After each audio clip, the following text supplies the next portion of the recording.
અરે અરે આવું છે ક્યાં? મેરુ પર્વત પર. મેરુ પર્વત કે એવરેસ્ટ ઉપર લઈ જાય છે? ના મેરુ પર્વત પર પ્રભુજીનો નાત્ર મહોત્સવ જન્માભિષેક નિમિત્તે કરવાનો છે આપણે. આપણે ત્યાં જઈને શું કરવાનું છે? અરે પ્રભુજીને 1,60,00,000 કળશો વડે અભિષેક કરવાનો છે. આટલા પ્રભુજી ને આટલા બધા કળશ વડે અભિષેક કેવી રીતે બને?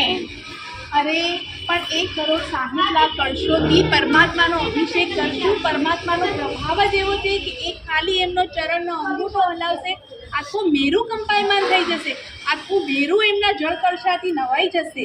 માટે આજે ચાલો પધારો બધા, આપણે બધા રાજુલા રાધિકા જઈએ છીએ મોટા મહાવીર. રાજુલે મળ્યા છે મોટા મહાવીર. મોટા મહાવીર. મોટા